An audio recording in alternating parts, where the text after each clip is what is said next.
But I told no, I know it. I told Jim afterwards. I said, "Look, man," I said, I know how you answered the questions, and I said, "I know you've got decisions to make." I said, "I'm a college football guy." I said, "I wish you well, whatever." I said, "But I hope you stay." I said, I think, just your personality and demeanor and everything, I think you're good for the sport." And I said, "And I hope you decide to stay. If you don't, I wish you well." And, he appreciated that and, kind of gave it the wandering off in space stare, and the smile and, you're, for people watching on YouTube, you've got the face. But, he was guarded in that respect. But, I felt like the most insightful thing was it, and I thought it was a moment of honesty, even though it was sort of offered in semi-jest, that he felt like he belonged in the family now with his dad and with John having championships. It was it was sort of a psychological peak that you get in some of those interviews from time to time because, John Harbaugh doesn't look at his brother as lesser because he doesn't have a championship. And Jack Harbaugh certainly doesn't look at him that way. Yeah.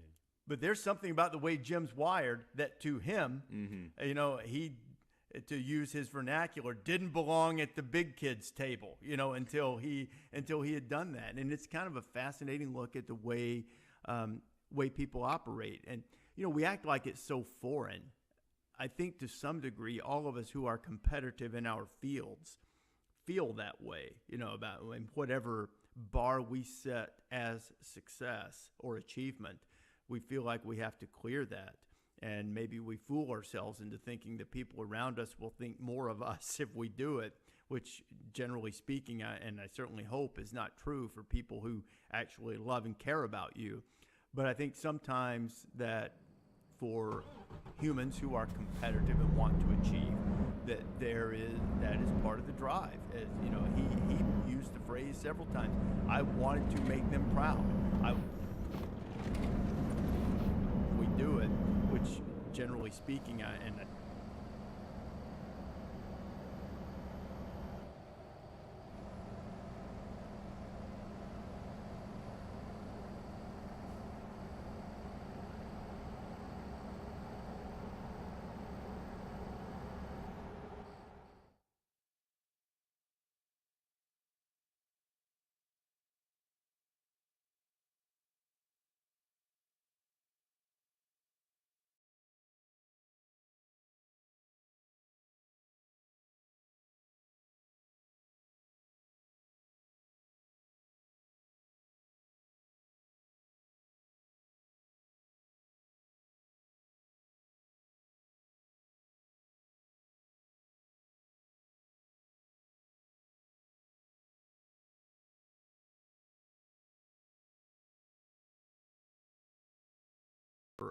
humans who are competitive and want to achieve, that is part of the drive. As he used the phrase several times, "I wanted to make them proud. I wanted to make my dad and my brother proud. I wanted my kids and my wife to be able to say that we were national champions, or that they were that their dad was a national champion, their husband was a national champion." And that meant something to him, and I thought it probably gave us a little peek as to part of the drive that he has as legendary.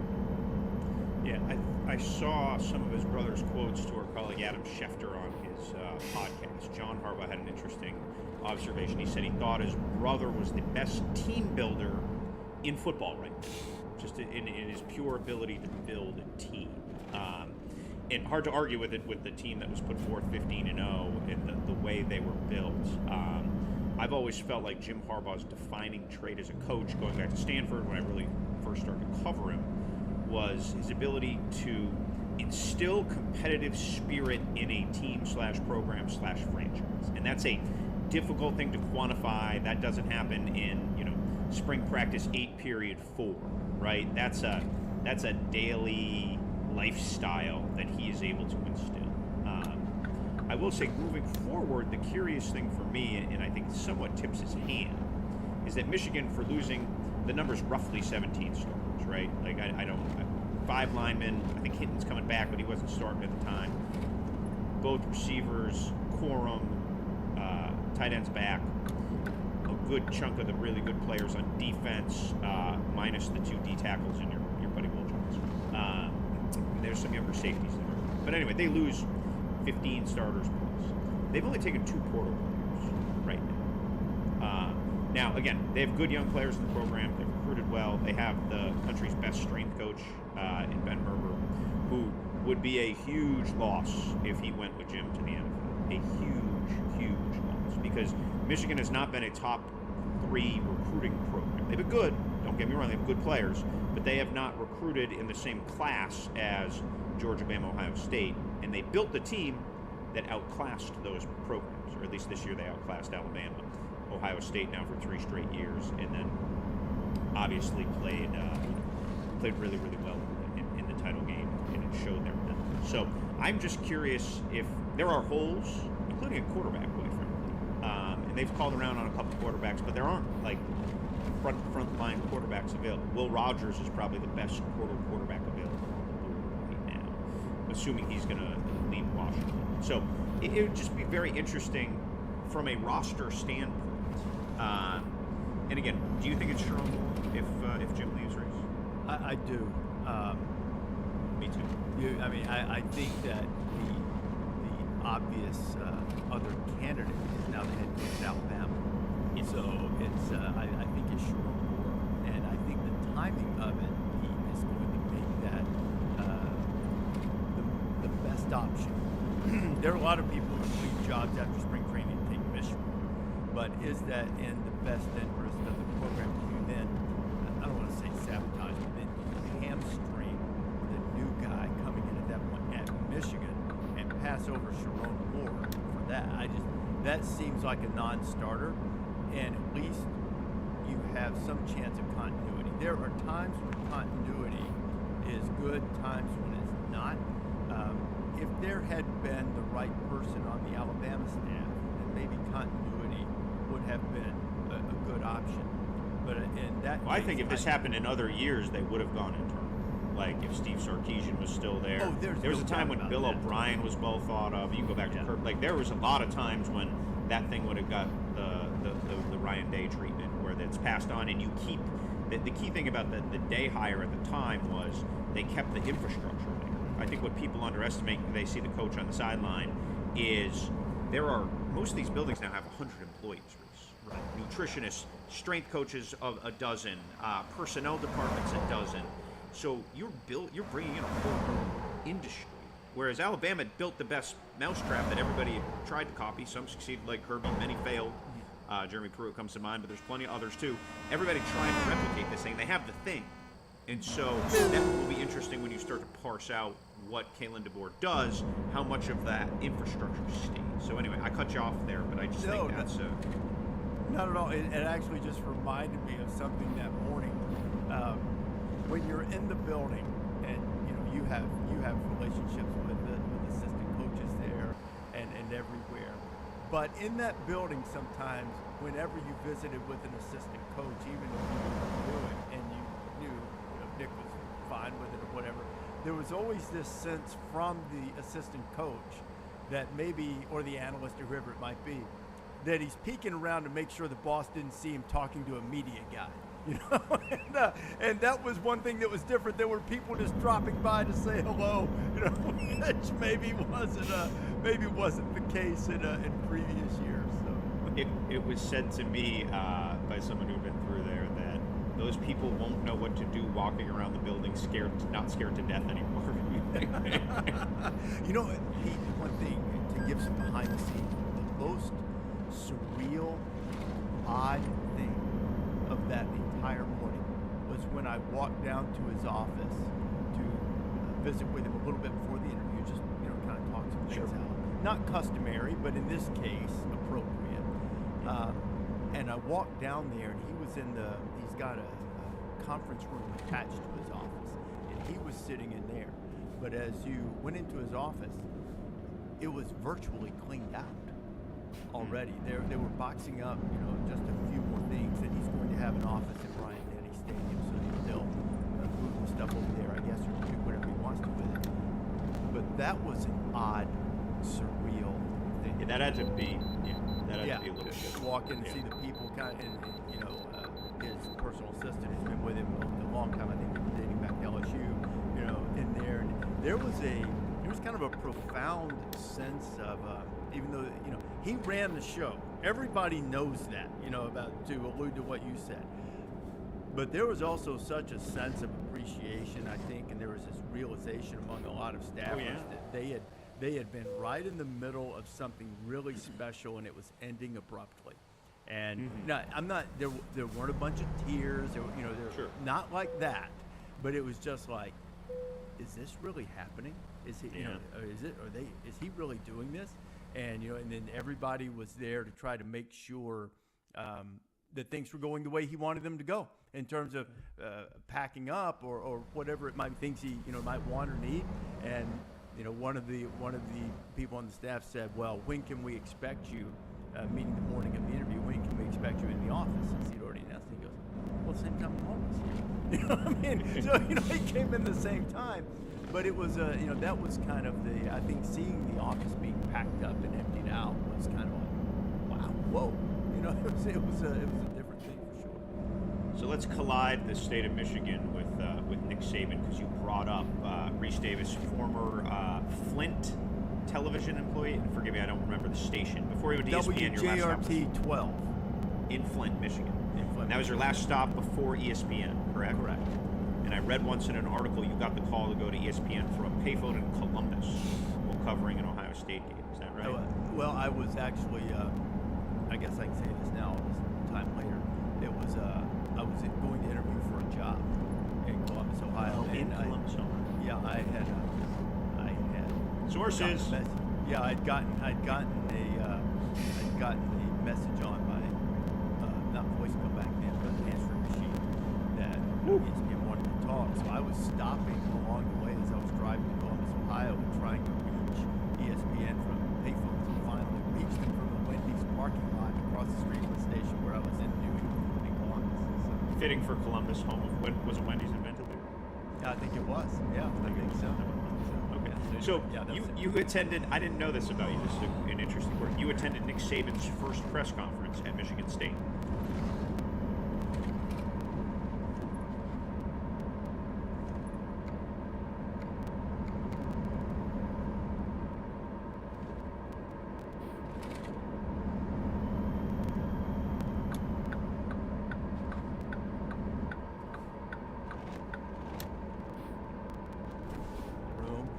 Obviously very serious, and he'd been at Michigan State before and part of the Rose Bowl winning team in the late 80s. So he wasn't unfamiliar to the people at Michigan State, but it was, you know, he'd been a head coach for a year, but it was a really different thing. It was a much more stilted version of Nick than what people have become accustomed to. Did he still have the hands? he had a little bit of the hands, but there was just a real you felt like he didn't want to be up there. You know, you felt like he wanted to go back to the film room and get on the practice field. He didn't have a lot of interest in talking to the cameras, and you know, I think that was the thing about his wife that she helped him with over the years, and he's been pretty open about this, that he got frustrated with why people thought he was a certain way, and she's like, well, what do you expect? That's the way you present yourself. And, sure. And to his credit, he was always, he always talks about improving, best version of yourself, self-analyzing, all those types of things. And he, with her help, he did that. And, to think that the guy that I saw, and, I guess that would have been, December of '94, I guess, when they had the news conference or something, is now being thought of as, hey, if we had a czar of college football, a spokesperson for the sport, a person to advocate for it publicly and be the forward face, that's the guy. It's a pretty remarkable transformation that sort of extends beyond the obvious accomplishments on the field. My friend Charles Robinson, who I worked with at Yahoo, who's covered the NFL for years, was, I think, a student at Michigan State at the time, and then might have covered him locally a little bit. And he's got some funny stories just of like Nick and his standards and kind of his interactions, and they've evolved. And living in Boston, I've obviously read a lot of the books about Belichick and Parcells too, and both of them when you read The Education of a Coach and in Parcells, I think Nuno Damasio's great biography of Bill, they talk about how they've evolved with the media as like just part of how they operated and who they are and getting better at that. So again, it's not everything by far. We probably think more about how coaches interact with the media because we're biased, but I do think you can fail at it, and if you fail at it, it just adds gas to small brush fires. It's one of the things, as we circle this back in some ways to Harbaugh. I think Jim has, in some ways, a lot of it is just him, but a lot of it is he's mastered this character to some degree that he plays when he goes in there. He's the one week he's talking about, how do you get the Peacock, which was a topic for the NFL playoffs too, about how to get the Peacock streaming service, and he kept calling it the Peacock, which was kind of hilarious. And just the metaphors and the sort of blankly looking off into space, which is a little, I think he knows, Jim's a really smart guy, and I think he knows this kind of plays. It kind of plays to his demeanor and character, and it also can diffuse some things that he knows he needs to answer, but kind of portraying it that way. I'm not going to get bitter, I'm going to get better. And, the I is the difference in that, and all of that kind of stuff. He knows it plays, and that is part of the deal now in this enterprise. Is that coaches need to be good at this. It doesn't mean if they're good at it they will be successful. It doesn't mean that media people aren't going to criticize them or critique them. It's always funny because they're right when they say that we in the media, well, what do you know about teaching a guard to get to the second level? Fair enough, but the counter would be, well, what do you know about presenting the story to the people who are responsible for making this enterprise popular? So that's a two-way street a little bit. And the best ones understand that, and they spar when they need to, and they are cooperative when they can't be, and everything kind of works out. Yeah, no, it makes sense. Well, we covered our two A-list topics here. Reese's Barbara Walters sit-downs with the biggest names in the sports. Where do we go, Reese? Where do we go? We could talk about Caleb Downs for longer. We could talk about the portal. We could talk about where do you think we dive next here in our finishing camp? I think the most fascinating thing at the moment is probably the transfer portal as it pertains to Alabama particularly, and as it might pertain to Michigan. Now I don't expect the same type of turnover at Michigan if in fact Jim takes an NFL job and if they hire Sean. I think if that happens, then some of their issues will be mitigated to a large degree. But I think Alabama, they lost Bond, and they might well lose Downs. There are rumors about a few others that could be headed that way. You're already seeing too. It's kind of interesting, the team dynamic. I mean, I know that Kalen DeBoer, I'm sure, is working hard to keep some important pieces. But you've already seen a couple of guys come out. Devontae Smith, not the original receiver version, but they have another player named Devontae Smith on the team who put on social media this week, hey, if you're thinking about leaving, you need to go meet with the guy. And if you meet with the guy and you still want to go, happy trails, kid. We don't need you. Paraphrasing there a little bit. Sure. You see that, and that happens within teams because the guys who are committed to staying, often are like, you know what, you don't want to be part of it, get out. They're not like fans. The other players aren't like fans in that they're going to, kowtow and beg somebody to stay. Number one, they understand the reality of everybody's got to do what's best for them. And then number two, they're also forming a team dynamic among those guys that are going to stay. And one thing I should have brought up in that regard, Pete, is I ran into Jalen Milroe after I finished talking to Nick, and we did probably like a 15-minute conversation. And Jalen, who has since committed to staying, I wouldn't say talking about leaving, but he said, man, my head is spinning. because I didn't see this coming, and it's a. I think we underestimate sometimes the personal side of this for players when they've got a very short college career, and when those circumstances, particularly the head coach and their position coaches and coaches, everything changes around them. That can be a difficult and daunting thing for them, and it was for Jalen. As it stands right now, he's told everybody who will listen that he's staying, but not everybody's going to feel that way. And resentment may be too strong a word, but it's sort of like, I think it's like anything else in life.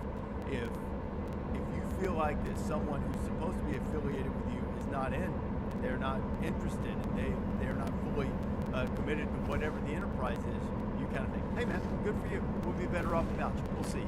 Yeah. And because it is better to have everyone who stays, whether it's Alabama, Michigan, whoever else, better to have everyone stay pulling in the same direction and buying in to the new situation than it is to maybe have people who are wondering, should I have gone? Should I still be here? Mm-hmm. And that's not helpful at all. And I think the guys who are committed to staying at a place, whether it's Alabama or anywhere else, the players often recognize that very quickly. Here's a macro observation from the sort of dominoes that have fallen. Obviously, Nick retires, DeBoer's hired, within 72 hours, right? Greg Lentz in 72 hours, and he pretty much, I think he came in under his own deadline. He'd be a good journalist. Well under than me most times. Yeah, well under. Troy Dannon at Washington hired Jed Fish within 48 hours, pretty much, right? Like it was a little bit of a quicker timeline on that.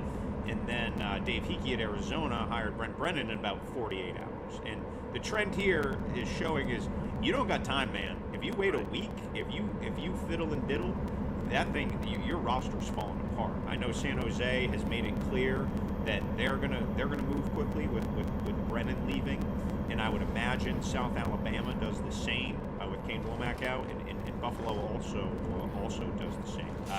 It is you are in an environment where indecision is going to lead to players making decisions. So we will not see some of the. I mean, how long was the Saban surgeries? It was like 38 days or something crazy. Yeah, like crazy. Now they were waiting for him to finish with the Dolphins, and it's obviously the single most patient move that paid bountiful dividends. But we will just not see that. I mean, that notion is, if any search at this point in the year lasts more than a week, it would be pretty shocking. It's just we're in a lightning round environment right now in college athletics, the way it is, the way it's designed, and we have seen searches go quick, and we will see them go quick. What do you think? Because we've talked a lot about Alabama, Michigan, because they commanded grants, but Washington played for the national championship. Oh, yeah. And Jed Fish did one of the better coaching jobs and one of the better revivals that we've seen in recent years with Arizona. What do you think of Washington moving quickly and going with Jed Fish as opposed to maybe striving for some continuity and keeping Brian Grubb? Let me put it this way. Were you surprised by that? I think the extenuating circumstance is that the AD at Washington did not hire Kalen DeBoer, and so therefore, might have impacted his thinking in deciding to go outside. I will say this, and I think the same is true for Michigan as for Washington. They were not designed to compete next season for the national title. They were designed to compete this season for the national title. Now look, with the portal you can do a lot, but that wasn't a 10-win Washington team that was going to come back. So if there was, let's keep Ryan Grubb for continuity, they had Will Rogers come in, obviously, at quarterback for Mississippi State, but there wasn't this like teaming nucleus ready to go back and win a league title. So they were going to have to restart, and then again, like in a new league too. So it's almost like different paradigm that you're hiring to. So I guess I wasn't surprised for the sake of, if you were going to do that, you're going to keep the band together. The band was just okay. Like it wasn't like last year if DeBoer had left. It wasn't the same band. And that's not a criticism of Ryan Grubb. It's just, I think, a window into the thinking of, okay, what are we going to do? The most fascinating thing about Fish, who again, they won 7 straight games to finish the year. They kicked the tar out of Oklahoma, number 12 at the time, in the Alamo Bowl, is if Noah Fifita, the quarterback, and Tartaria McMillan, the star receiver, go with them to Washington. Because I think that would also represent a little bit of a paradigm change too. And there's other great players too, by the way, the running back. Like Arizona has a front line of high-end players that Jed Fish recruited. But it would be an interesting collision of Washington's presumably superior NIL to Arizona. Although Arizona had good NIL, that's how they were able to lure those players in the first place. And that is not decided as of us taping this, but it would be a pretty fascinating thing where it's like, we lost our nucleus, let's go hire a coach and envelop his nucleus. Right, like that, bring his guys. as we see the power 2 rising from the others, it would certainly be a flex for Washington to go and do that. Now, I'm not saying it's done, but it's certainly an option. I think as soon as Jed Fish's deal was done, the question immediately shifted to what do they do next? That would be a flex, and a flex on the Big 12. You're not pulling. Oh yeah. Arizona's moving into a new conference also, and it's one that aspires to be on the same level as the SEC and the Big 10, and certainly a new era in the Big 12. And I guess on the subject of patience, you can correct me if I'm wrong because you are the guru of all coaching searches, but patience paid off for Brent Brennan because he was the runner-up when Jed Fish got the Arizona job, was he not? Correct. Or at least the closest competitor? He was, and now he's got it. So, and he has developed all-time good guy, California guy, Brent Brennan. I don't know if you've ever run across him. All-time good dude. Well, and the one thing I'll say is I don't know that when he took that job, if there were many more difficult places to win, and he did. And he won at a very high level, particularly for San Jose State, and I think he's more than earned this opportunity, and I think he'll do really well at Arizona. But again, for him, probably some bumps in the road, especially if they lose, Fifita, McMillan, and a few others. But he's a really good coach, and I think it was a really wise hire by Arizona to give them an opportunity to continue on an upward trajectory, even if there's some turbulence in the immediate takeoff. Yeah, I would think, this is an assumption, that Brent Brennan would have a relationship with Noah Fifita. So Noah Fifita was a prolific quarterback at some point, but he's short.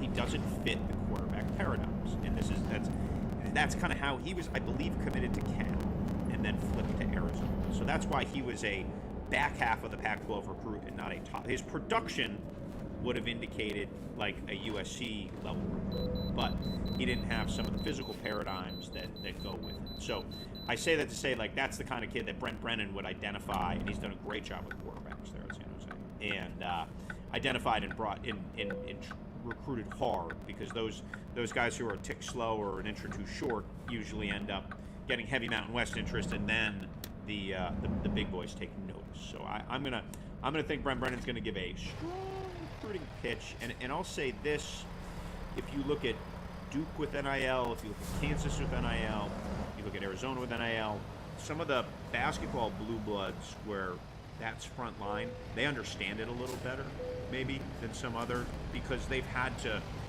come to the table fast, and they have some things in place. Now, I'm not saying Duke and Kansas have crazy NIL, but like, there's a reason why Jalen Daniels stayed and Devin Neal stayed. There's a reason why Duke got Malik Murphy, who is obviously a coveted guy coming out of the portal. So I would think Arizona, which has strong booster support, would make they're not just going to lie down here. They've got some assets. McMillan is, McMillan is one of the top receivers for the NFL draft next year, maybe the top in the sport.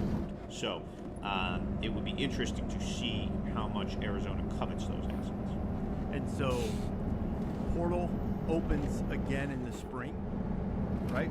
I mean, and it opens when you change coaches for 30 days. So the Arizona guys can go, the Washington guys can go, the Alabama guys obviously can go. And then potentially if Michigan makes a change, that could happen as well. And then for everyone, it opens again in the spring. So even if these new coaches think they've weathered the initial storm, there's another storm coming. correct? I've got my calendar right on this? Yes, that is correct. There are storms in the forecast. That is, it's like South Florida at night. It's always going to be rainy somewhere, and there's always going to be something happening. We are in an era of relentless transaction, Reese, as indicated by the news cycles. Okay, before we wrap this up, Pete, anything that you're keeping an eye on that is maintaining the great majority of your interest over the next 3 days? Well, since my wife and I are going on vacation later this week, I'm certain that's when Jim Harbaugh leaves. We're just going for a couple days, but we're going for the weekend basically. But I'm certain that's when Jim Harbaugh will leave for the NFL. So you could almost time it to the Delta flight. When do you leave? I mean, maybe you don't want people to know that, but give me a rough estimate. Friday to Monday, basically. Okay, Friday to Monday. Okay, when we get off this, let's send Jim a message and say, hey, will you just go ahead and do it already? Do it for your friend Pete. It would be appreciated. Do it for Kate, really. Do it for Kate. If you won't do it for Pete, well then do it for Kate. One way or the other. I've already told you I'd prefer you to stay, but if you're gonna go, let's go ahead and do it for Kate. Make sure that we get that. The portal has not been kind for Kate Thamel. Luckily, she hasn't sent me in it yet. So. Yeah, thank goodness. Thank goodness. Hey, look, if Kate starts to consider sending you in the portal, just have her reach out to me, and we'll see if we can boost the NIL deal and keep things going. Don't tempt her. Should we let listeners know about our off-season schedule? What is our off-season schedule? Is it once a week that we're doing? I would just maybe say we're going to keep rolling in the off-season. We don't have it hard and fast. We're going to follow the news if big news happens, but we're going to stick football heavy, draft, etc. Right. Yeah. And Pete and I both covering the draft, as you know, and we'll dabble in basketball as it comes up. I'm more than dabbling as college basketball season has started. But for the purposes of this podcast, this will continue to be primarily college football in the off season. One thing we did last year that I would hope to expand on this year is to have more guests.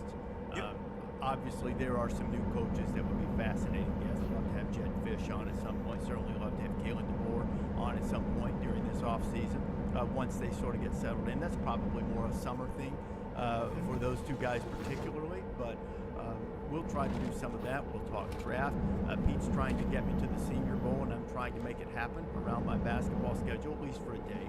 So we're looking forward to all of those things, and we thank you for your support of this podcast throughout the season. It's been a lot of fun. Hopefully you've enjoyed it, and we'll continue on talking about King football throughout the off season. Pete, if I don't talk to you again, which, well, I might, but before you leave town on your vacation, but actually I kind of hope I don't, because if I do, that probably means there's some type of big news that's threatening your outbound flight. We certainly don't need that. Yeah, we'll be all right. We make it. Phones work where we're going. So. Okay, all right. That's good news. Thanks for listening to the College Game Day podcast. As noted, we will continue on throughout the off season. Roughly, I would say you can expect a once a week type of situation with the pod, and the best way to maybe we'll beef it up around the draft a little bit. Yeah, we'll go a little bit more. Maybe have some guests on when we're on site at the draft as well. Subscribe. That's the best way. If not, you can download this wherever you prefer to get your podcast. Thanks for listening.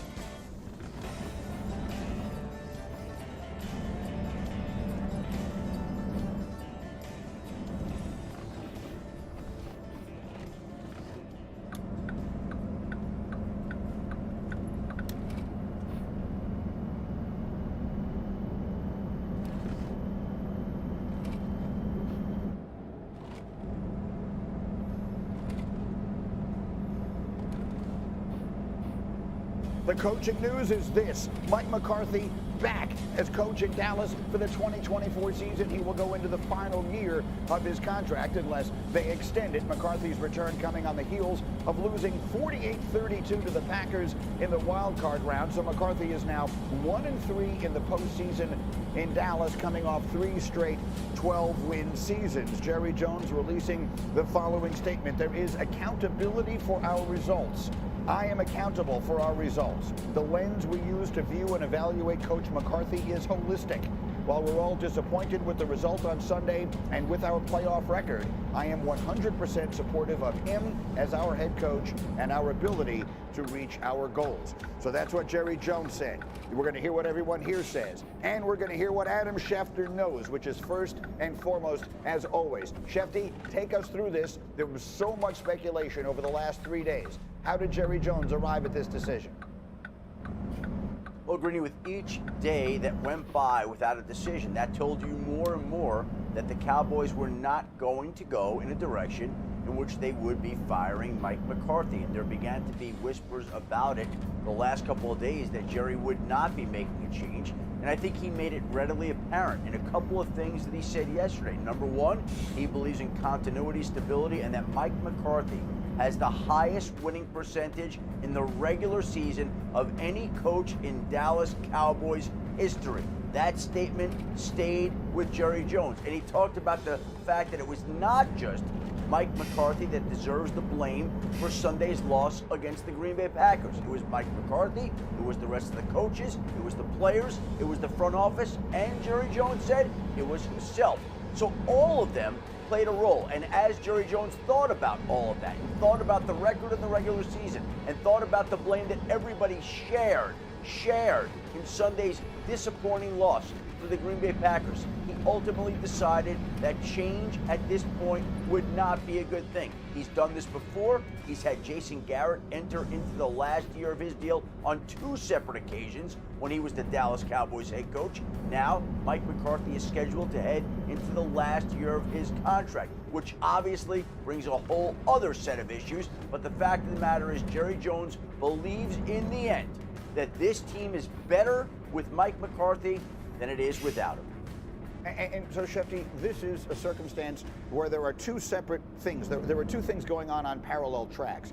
Because there's the decision of whether Mike McCarthy is the right coach for the team. And B, as we have repeatedly said, this is a very unusual year. This is a year in which Bill Belichick is a coaching free agent. This is a year in which Jim Harbaugh very much appears poised to finally come back to the NFL, which we've been waiting a long time for. It is worth, Mike Vrabel's name also gets thrown around out there. Is there any way of knowing or wondering aloud whether or not any of the tires were kicked on that by Jerry Jones before he made this decision final? Yeah, he did not kick the tires on those coaches, to the best of my knowledge. Now, is it possible that there's some clandestine call that I did not hear or know about? Yes, that's possible. But to the best of my abilities, Greeny, I don't believe that Jerry Jones reached out to these coaches and tested the waters and kicked the tires, however you want to call it, to see whether they would be interested in becoming the Dallas Cowboys head coach. I think he was deciding on what to do with Mike McCarthy singularly, and he made the decision that his team was better off. I don't believe he reached out to Bill Belichick and had conversations. I don't believe he reached out to Jim Harbaugh and had conversations. I don't believe he reached out to Mike Vrabel and had conversations. And the truth of the matter is, despite the fact that Sunday's loss was so poor and so embarrassing and so disappointing, there's been talk for a long time about Dan Quinn on the Cowboys staff and whether he could one day succeed Mike McCarthy. Well, interestingly enough, today Dan Quinn is interviewing with the Washington Commanders and the Seattle Seahawks. He's scheduled to interview tomorrow with the Los Angeles Chargers. This comes after 2 more interviews on Wednesday. So it certainly looks like while Mike McCarthy is poised to be back, Dan Quinn, despite the performance on Sunday, is on track to land one of these head coaching jobs and surface in the NFL next season away from the Dallas Cowboys, which would be another blow for this organization to absorb with the role that he had on that defense and within that team. Yeah, I knew all those things because I read them on your Instagram page this morning, and I immediately made an angry comment. I made an angry comment about all of that about Dan Quinn. Okay, so Dan, the decision is made. They're bringing back Mike McCarthy. What is your reaction? I think it's the wrong decision by Dallas. We'll find out next January who's right. I want to touch on 2 things that Shefty mentioned. That Jerry Jones said, well, Mike McCarthy's got the highest win percentage in the history of the Cowboys for a regular season. Stop right there. Don't talk to us about Super Bowls anymore then. Don't feed us this lie that there's nothing on planet Earth that you'll do more than try to win a Super Bowl. You are literally keeping a coach, and in your words, because he wins in the regular season. He doesn't win in the playoffs, certainly not with you guys. The second thing is, well, Mike McCarthy doesn't deserve the blame. Well, then who does?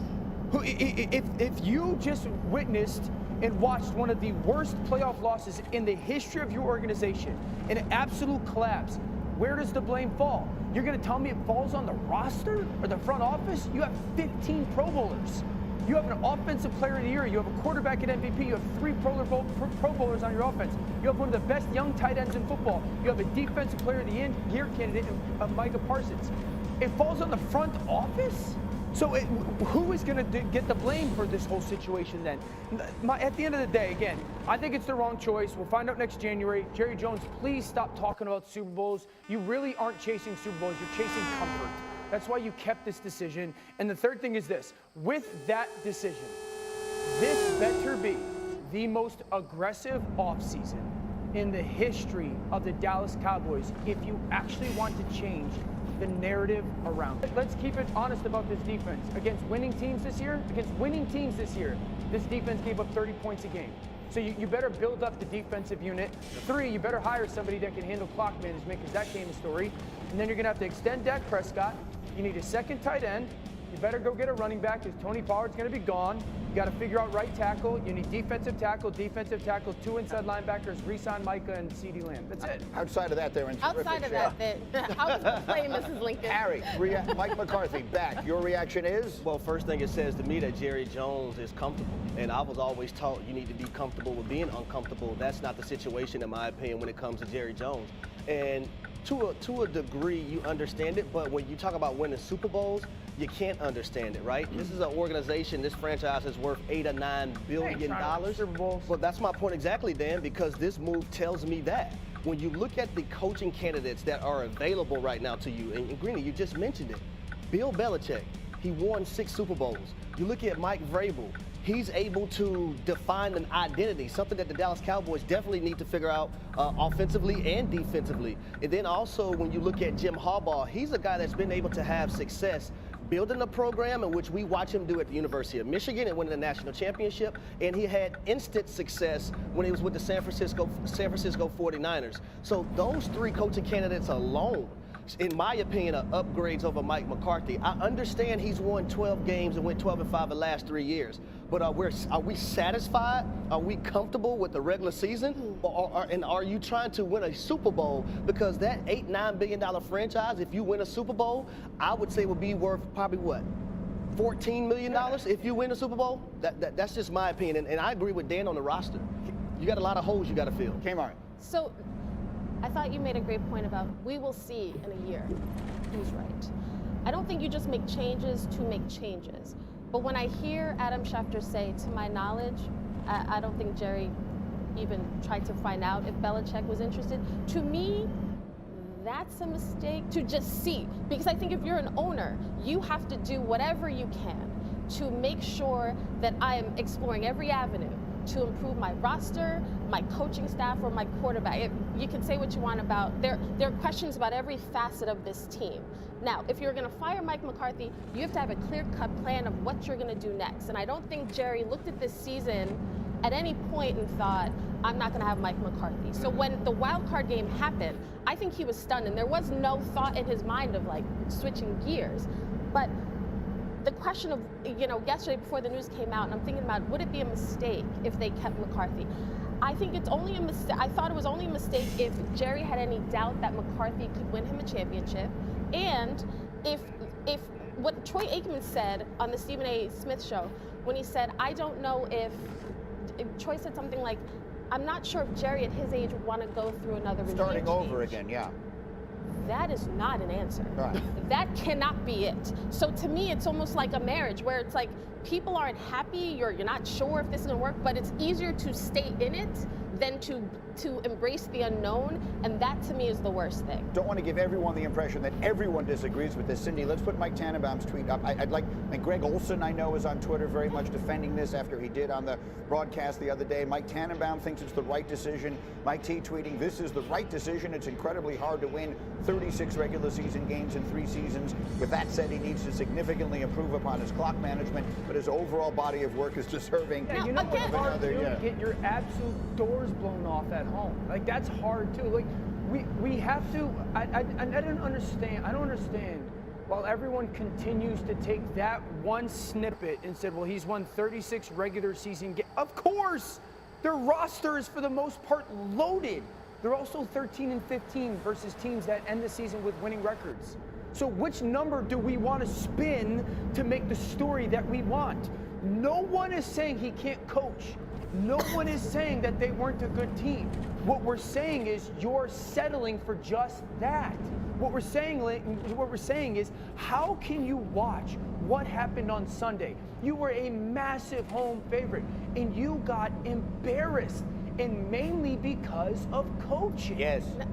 That's the point. And we talked about, and Shefty said it. He wrote it in a piece the day the season ended, which was they're going to judge based at least in part on how the season ends, on how their last game looks, and their last game looked just awful. And I totally agree with you that it was. Okay, hold on a second. I got people in my ear. Stop. I'm going to 20. All right, I'm not going to a break. They're telling me to go to a break. I'm not going to a break. I got Adam Schefter. I'm not going anywhere. I may lose Shefty. Make it make sense. I'm not going anywhere. Shefty, you told me. I lean forward with every word you say. You said that it was a known fact that Jerry Jones was going to judge his decision based on how his season ended. His season couldn't have ended worse. His team had circles coached around it on Sunday by the Green Bay Packers, who had no business embarrassing them the way they did. That is the part of this that is not adding up to me. Well, what happened is there are people that said that in the organization, out of the organization, and I think in the end, when push comes to shove, Jerry Jones just didn't feel comfortable going into the unknown, and ultimately he decided, we're going to stand pat. And you can't look at this team right now and say that it is trending to be in better shape next season than it was this season because of all the issues that we just laid out, all the questions that this team must address this offseason. You have to pay Dak because he's in the last year of his contract. Got to pay CeeDee Lamb. Got to pay Micah Parsons. Can't afford to keep everybody. Have all those pending free agents. Probably going to lose Dan Quinn. There are so many issues to address, but ultimately, Jerry Jones made the big decision in regards to the first main significant one. We're not making a coaching change. I'm going to stick by Mike McCarthy because of what he's done in the regular season, because we all hold some blame for what happened Sunday, and we're going to see if we can get this right and run it back again. How are you going to win a Super Bowl if you, A, can't run the football, and if you can't, B, stop the run? You can't. How is it going to happen? Yeah. You can't. It's very simple. And today, 5-6 years ago, you could. It's a different NFL. You can't. And that's why I said it. Let's have a conversation about their roster, okay? So you're going to extend Dak Prescott because you have to. Right. Okay, so then are you going to pay CeeDee Lamb? He's going to demand. You have to. He's the best player. He's the best player on their offense. Then who's going to play right tackle? Because right tackle's then going to be a question mark. Maybe they can bring Damian Woody out of retirement. This offense has got to find different ways to beat you. When it was perfect and they lived in utopia, they could roll. But that's not what the playoffs are. They got exposed. And defensively, they have a 7-on-7 defense. They have a 7-on-7 defense. Listen, I want everyone to focus on what Shefty just said. I'm going to rephrase what Shefty just said. The best Cowboys team that we're going to see for a while was the one that walked off that field on Sunday.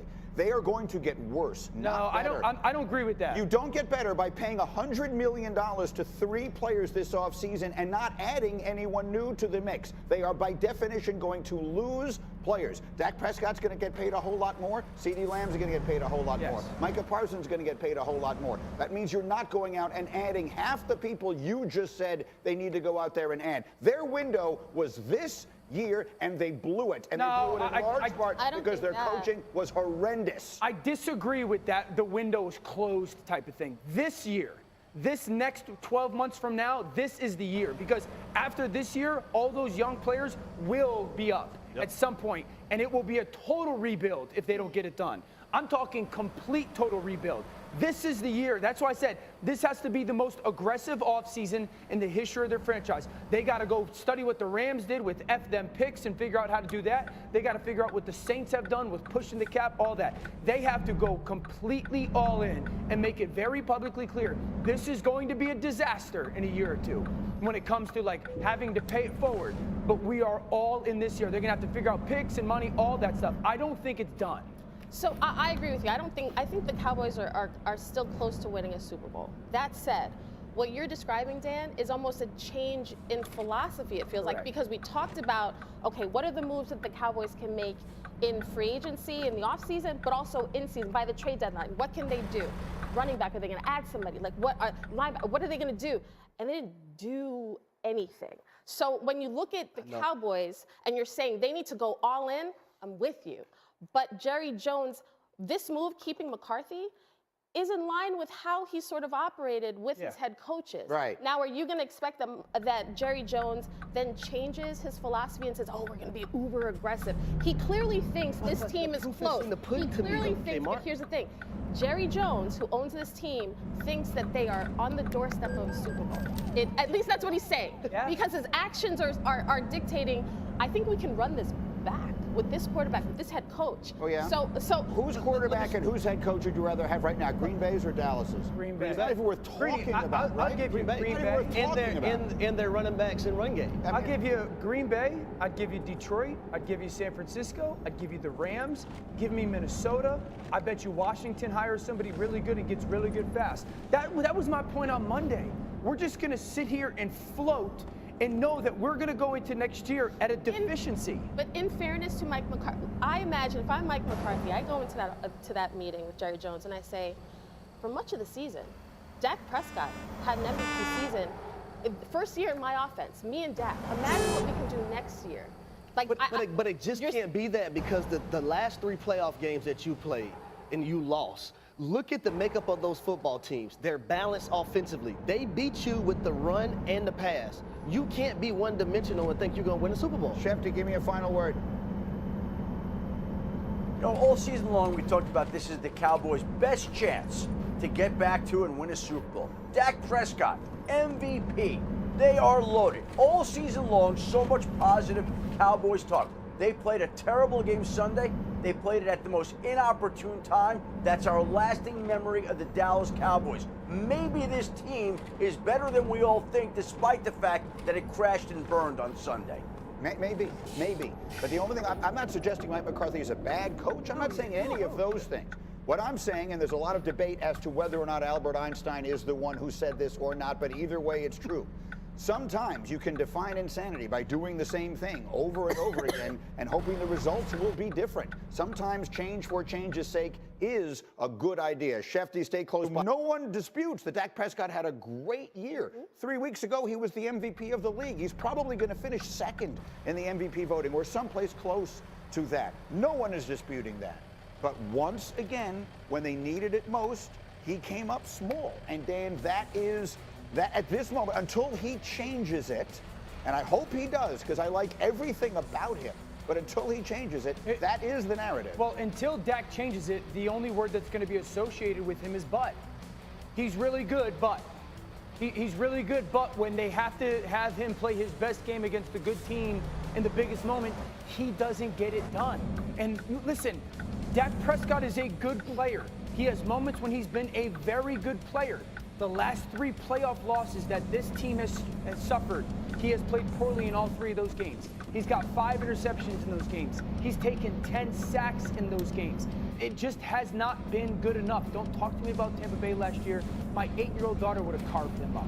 So there is this problem in Dallas right now where they have to figure out, why can a player be so good for such a long period of time, and then when it gets to that moment, shrink? They got to figure that out, because until they do, the word that'll be associated with him is but.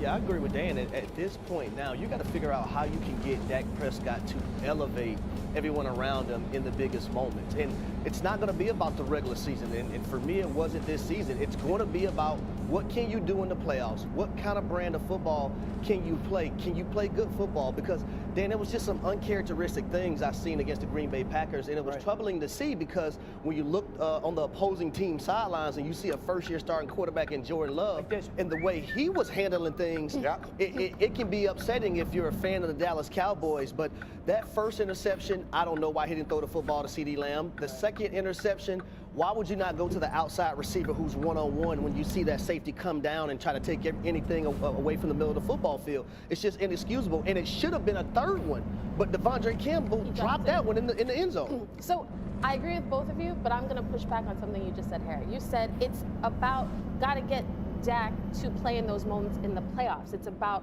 the playoffs. Well, clearly it's not if you're Jerry Jones, because the numbers are the numbers. Like, he is a very good player, but he's 2-5 in the postseason. When you look at this team, you're waiting for this, but Jerry has confidence in him, and they will extend him.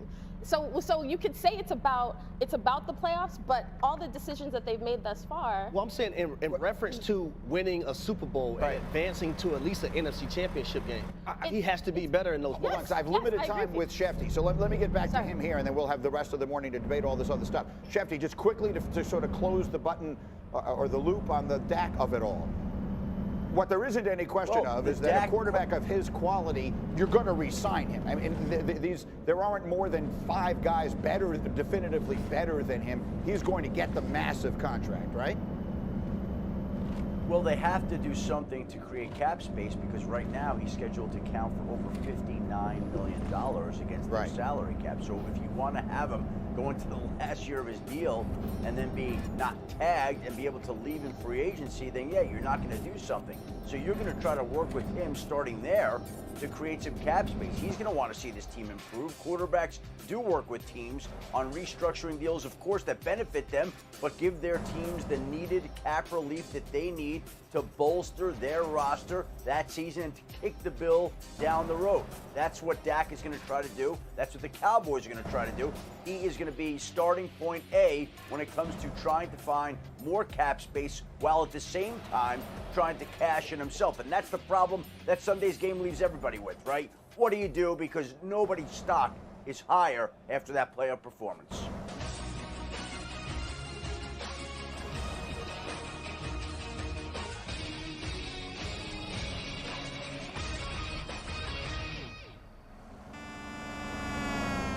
That was not a game, Dan, that was about the front office. That was not a game that was about whatever it was this Cowboys team is missing. I'm not suggesting it is perfect, but it was more than equipped to go out and win that game against the Green Bay Packers, a defense that allowed 30 points to Carolina 3 weeks ago. That was a game in which the coaching was the problem. They got circles coached around them in that game, and that is why, to me, I am genuinely surprised that this is the decision they arrived at. I am as well, completely outcoached. And it wasn't like this game was a 3-point loss, game-winning field goal. Different conversation. They were outplayed from the very first drive of the football game in schematics and the way the game went. I'm surprised by the decision. We'll see in a year if that's the case. I have 2 things. Jerry Jones, please do not tell us that you'll do anything to go win a Super Bowl. That it's the most important thing. No, it's not. Comfort is the most important thing. 2, with this decision, this better be the most aggressive offseason in the history of the Dallas Cowboys. This better be the all-in year. This better be, hey, Les Snead for the Los Angeles Rams, the general manager. What did you do to go rebuild your football team? Did you screw all the picks, and how did you go about it? The New Orleans Saints, who consistently pushed the cap forward. You better go figure out how they did, because you got holes on your football team. You're not close to winning a Super Bowl. Versus the really good teams, you got your doors blown off. Don't talk to me about the Lions when you were gifted that win. Don't talk to me about the close loss to Miami. They were decimated by injuries. San Francisco blew you out. The Green Bay Packers blew you out. So don't sit here and tell us that there's nothing more important to you than a Super Bowl. Comfort is the most important thing to you. That's why you stayed as is. Before we came in here, Kmart, I was watching you over there on Sportsmanlike on ESPN Radio, and I heard what you were talking about, and I agreed with you completely. This is a unique year because not only was this team outcoached. But there is a person out there. It's one thing to say that Jerry Jones doesn't want to start over again at the age of 81, right? Most coaching changes would constitute starting over. Hiring Bill Belichick would not constitute starting over. It would mean bringing in an elite game coach, an elite strategist to take basically the roster you have, a little tweak here, a little tweak there, and try and win the Super Bowl everyone thinks they're good enough to do. I am flabbergasted that he didn't do everything in his power to talk Bill into this. So when Chef D broke the news yesterday, I was immediately shocked. But then when I took a second to reflect, I said, you know what, this actually is in line with how Jerry Jones operates. He's not somebody who makes emotional decisions and rash decisions, especially when it comes to his head coaches.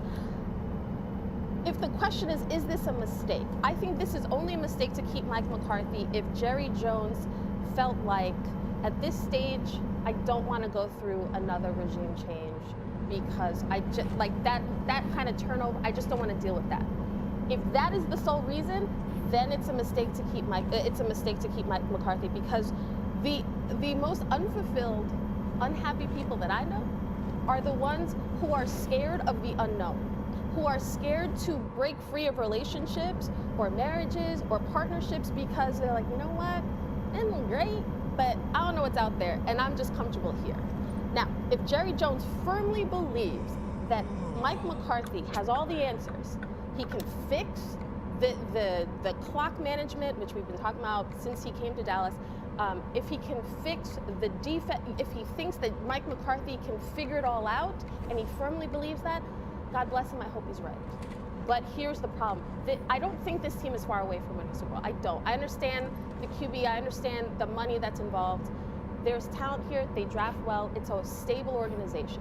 But it's an organization that is wonderful at being successful in the regular season, and they haven't gotten over the hump. So something has to change. So if you're not changing the quarterback, you're not changing the head coach, then Jerry's approach in the offseason, to your point earlier about how aggressive he needs to be, something has to be different. Well, it's not surprising to me, but I don't like the decision. And it's because, number one, the candidates that you have out there in the coaching ranks. When you look at a Bill Belichick who's available, you look at a Mike Vrabel who's available, and also a Jim Harbaugh. We're talking about three guys that can coach at an extreme level and had success previously at the stops that they were, right? And when I look at Jerry Jones, I think this move tells me comfortability.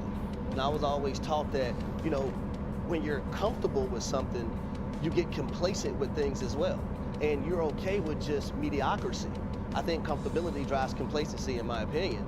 And I think that's what we're seeing right here with Jerry Jones. I understand Mike McCarthy, and we're not saying that he's a bad coach. We know Mike McCarthy can coach football at a high level, but it's not about regular season wins. It's about winning the Super Bowl. It's about having an NFC championship appearance at least, and having an opportunity to contend for a championship ring. There are people who feel differently. Mike Tannenbaum is another. He tweeted, "This is the right decision. It's incredibly hard to win 36 regular season games in 3 seasons. With that said, he needs to significantly improve upon his clock management, but his overall body of work is deserving of another year." I can also verify that Dan Orlovsky and Mike Tannenbaum are going back and forth on text, because somehow I got involved in this.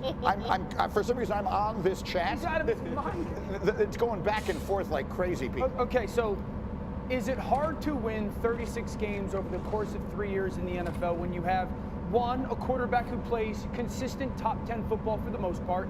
Number 2, 3 All-Pros on the offensive line. Number 3, a young and upcoming star at tight end in Ferguson. An Offensive Player of the Year candidate in CeeDee Lamb. You have a defense that leads the NFL in takeaways. A defense that is a Defensive Player of the Year candidate in Micah Parsons. DeMarcus Lawrence is an absolute star. Trayvon Diggs is one of the best ball hawks in the defensive secondary. And Deron Bland broke an NFL record for pick sixes. Is it that hard to win 36 games over the course of 3 years when you have all of that talent? The question at the heart of this issue is, what coaches overachieved and what coaches underachieved? Unequivocally, Dallas underachieved this year, last year, and the year before. Guess who overachieved? Detroit and Dan Campbell. Green Bay and Matt LaFleur. Kevin O'Connell in Minnesota. Matt Eberflus in Chicago, if we're being dead honest about the situation. Todd Bowles in Tampa Bay. Kyle Shanahan in San Francisco. We'll see what happens this weekend. And then Sean McVay in the Los Angeles Rams. Guess who underachieved? Arthur Smith in the Atlanta Falcons. Massively, yeah. What happened there? Fired. So don't talk to me about 36 wins. We've given you this roster. I saw Marcus tweet this. Now, dude, the roster's pretty stinking good. Did you overachieve or underachieve? No one's going to tell us that they overachieved. Let's not. You're entitled to your opinion. Well, I'll say let's not sell short the 12 wins. He did a good job in the regular season. But the point is, at some Giants point, in Washington the time. But at some point, the time comes to take another step, and he's proved incapable of doing it. And look, it's not just this. We talk about Jerry Jones and his unwillingness to make a change. We all know that he hasn't been in the NFC Championship game since 1997, right? In that time, the Cowboys have won 5 playoff games. Since 1997, the Cardinals have won 6. The Jets have won 7. The Falcons have won 8. The Jaguars have won 8. The Panthers have won 9. All of those teams have won more playoff games than the Dallas Cowboys have since essentially Jimmy Johnson left, for all intents and purposes. That's the truth. 26 other teams have made a conference championship since the last time that the Cowboys were there. 26 teams have made a conference championship since the last time the Dallas Cowboys. And the Houston Texans didn't even exist the last time the Dallas Cowboys made the championship. But I will push back on one thing Harry said. I think Belichick is in a class by himself. Like, I think Jerry Jones should have investigated whether Belichick would have been interested. I think that is a failing there. I don't put Vrabel and I don't put Jim Harbaugh on the same level as Bill Belichick, personally. So I think if you're Jerry Jones, to me, it's like Belichick is a clear Super Bowl champion. Like, I know this man knows how to build a championship roster and a championship team. But if Belichick, some back channel says, I'm not going to Dallas, I understand why you keep Mike McCarthy, because it's like, you know what? I am guaranteed that we're going to win 13 games. I don't know if Jerry Jones at this point, I don't know what other coach you're bringing in here that guarantees you the Super Bowls the same way that you look at Belichick. I'll push back because I watched Mike Vrabel go to an AFC Championship game and beat the #1 seed, beat Belichick in New England before he lost to Kansas City in Kansas City. And they were up, too.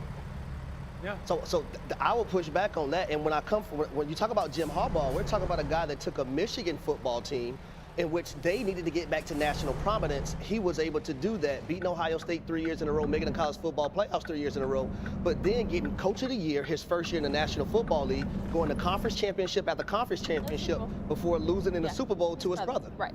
Listen, the decision is made. This is what they have to do. Number one, defensively, they have to build a defense that isn't strictly predicated on takeaways. They have to rebuild the spine. You got to get bigger at defensive tackle, and you got to get inside linebackers, and you have to be able to play a suffocating style of football, not dependent on if we get takeaways or don't. If they get takeaways, they win. If they don't get takeaways, they lose. Number two, offensively, they have to build their scheme around multiple ways to win when your right hook is taken away. You've got to be able to be versatile enough scheme-wise that when a defense challenges, those are the two primary things outside of the personnel that has to happen. Now, look, I mean, I will just finish this part of the conversation by asking you the question.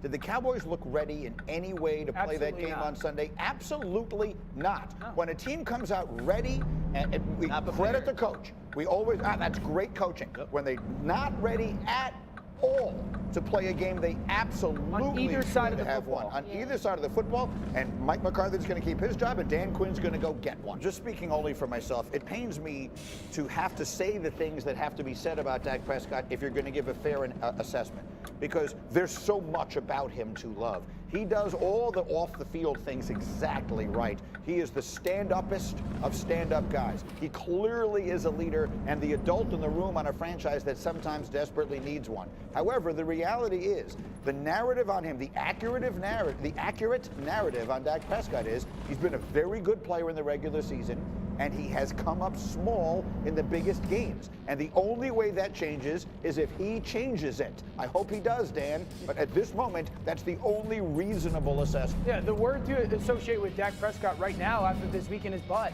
Really good player, but. Really good MVP season, but when you had to play the Packers, who this year in defense were bad, you were really bad. You're a really good player, but you can't win that big game in the playoffs when you're going against a really good team or a really good defense. I've said this before, Greeny, there's two different levels to quarterback play when we're talking about like starters, the top 12 or 15 or 18 in the NFL. Number one, when our team is beat up, when our team is depleted, can you carry us for some moments? Lamar Jackson has done that. Patrick Mahomes has done that. Josh Allen is doing that. And Joe Burrow has done that. The second thing is, when we're whole, when we're pretty darn healthy, can we go win a championship with you? Patrick Mahomes has done that. Joe Burrow has certainly gotten to that point. Lamar Jackson has the best opportunity that he's ever had to do that, as is Josh Allen. Dak Prescott has not done that yet. This team was whole this past year. They fell short again, in part because he played very poorly. This team was whole last year. They fell short, in part because his poor play. And that's where Dallas is in, this state of purgatory, knowing we got a good player, but our good player never, in a moment where we need him to take the other good and make us great and champions, it hasn't happened. And until it does, for unfortunate reasons, like that's going to be attached to his name. There's good Dak and there's bad Dak. Like at this point, it is what it is. Like when you talk about him, the numbers are the numbers. He's 2-5 in the postseason. Yep. The regular season stats are impressive. He did have Mike McCarthy, I imagine, sat in that meeting and said, "I took over play calling, and look how Dak played." Best season of his career. Best season. Imagine what we can do when he and I run it back. Because that's honestly the only thing I think Mike McCarthy can say besides how many games they won in the regular season. But with Dak, you can't overlook the postseason stuff. But if you are Jerry Jones, obviously the postseason numbers don't matter as much because he still has faith that Dak can win them a Super Bowl, I would hope, because why else would you keep this? They're about to pay him an insane, I should not have said it that way. They're about to pay him an enormous amount of money. Yeah. That is the going rate for the top level quarterbacks. Yes. Now, there was a moment in time there, I remember, when we used to throw around the word elite all the time. That was the big question. Who are the elite quarterbacks in the league? I would wonder if I would have put down a list. I've just been writing down names. Use win because of or win with. I said something earlier this morning, and Dan just sort of shot me a look. So here are the names. I believe there is one level of players who are just, of the quarterbacks who are just atop everybody else. And they are Patrick Mahomes, Joe Burrow, Josh Allen, and Lamar Jackson. Put the three below Mahomes in whatever order you choose, but those are the guys. Mm-hmm. Now I'm just going to throw names at you. Would you rather have this player than Dak Prescott as your quarterback? Justin Herbert. Herbert. C.J. Stroud. Oh, Stroud. Jalen Hurts. Jalen. It depends on who the play caller is. Jordan. I think I would say Dak Prescott right now. Jordan Love. Love. Yep. Trevor Lawrence. Yeah. I'll go Dak. Yeah. Tua Tagovailoa. I'll go Dak. Brock Purdy. I'll go Purdy. And so, I mean, that's my point. Is that, so now what level are we actually talking about here? You got these young guns who are coming up all of a sudden. And then when the C.J. top, Stroud, but to your point, Jordan though, Love. Granny, the thing that I can't get out of my mind is the last 2 years, including this year, you had a first-year starting quarterback in Jordan Love that played and outperformed Dak Prescott. Last year, you had a first-year player in Brock Purdy who made the plays when he needed to make the plays in the ball game, and Dak Prescott look at C.J. Stroud against one of the best defenses in the NFL last week in his first playoff game.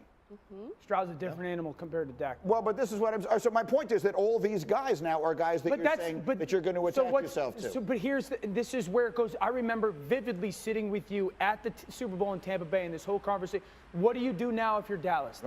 They've kind of like strung this whole situation on and forward. And again, 9.5 out of the 10 things that you want out of your quarterback, Dak glows about. Like he's the walking face of it. Mm-hmm.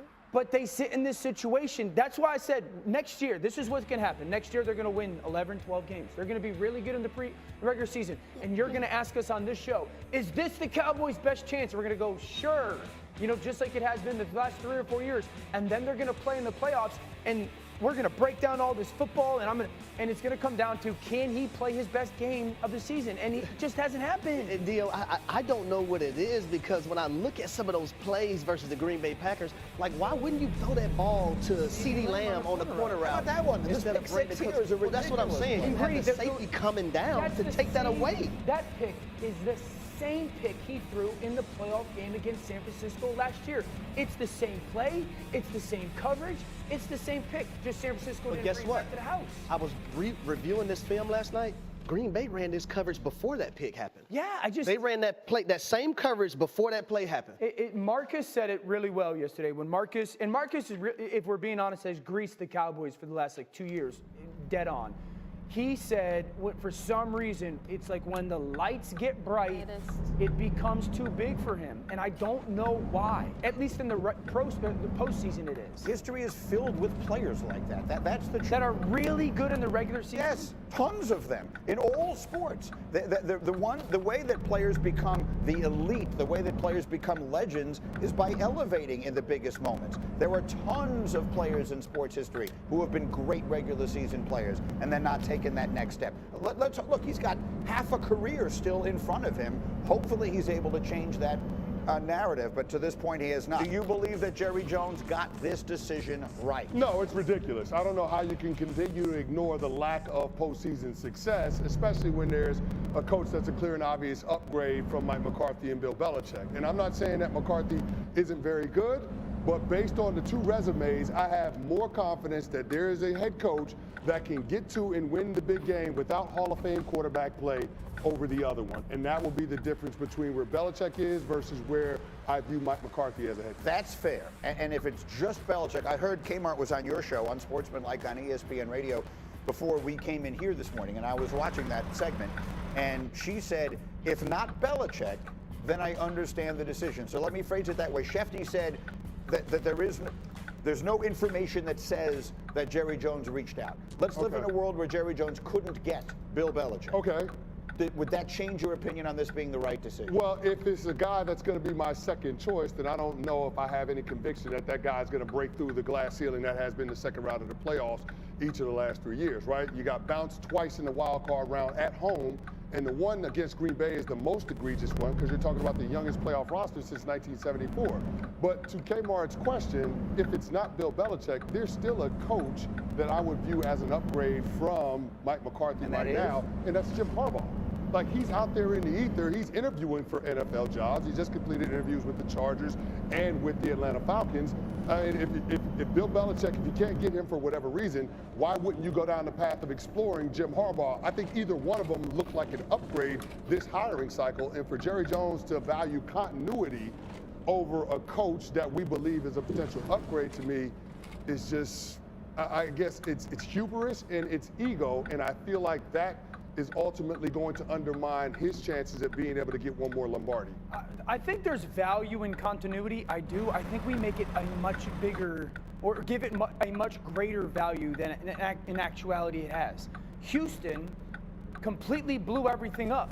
They're playing this weekend. The Rams have completely overturned things because of coaches getting plucked, and they just have a really good coach and a really good quarterback. The whole thing of, well, continuity is going to be the driving force of our success, I don't necessarily buy into as the number one thing.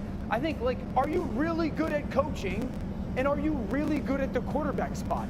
If you have those two things in a supplementary roster, then you got a chance. I think the whole, like, Jerry Jones, believes that, like, keeping Mike McCarthy at the forefront and that's going to be the difference maker. I just don't think we have a lot of evidence to support that. Well, not only that, I mean, if you're looking at the four coaches who've been in their jobs for a really long time, the four places where you've had significant continuity in the NFL, it's been Bill Belichick, Mike Tomlin, Pete Carroll, and Andy Reid. Of those, only Reid has been in the Super Bowl in recent years. Bill was there before they lost Brady. So, okay.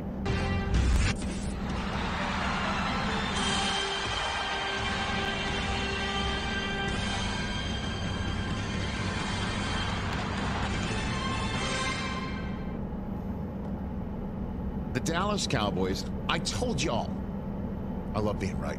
I told you Jerry Jones wasn't going to do anything. And I'll tell you right now, Jeff Lurie's not going to do anything either. Then they're never going to win. That's one way to look at it. Right, to be happy with losing. That's one way to look at it.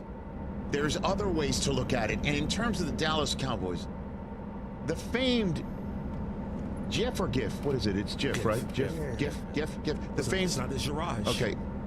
That you see on Twitter, the Alonzo Mourning. It's one of the most famously used GIFs out there. And I probably use that 1,000 times. Where he's staring like something bad is happening, right, to the Miami Heat. And he's staring out into the abyss, shaking his head, and then something pops in his head, and it's like, that may be right after all. That's the Dallas Cowboys.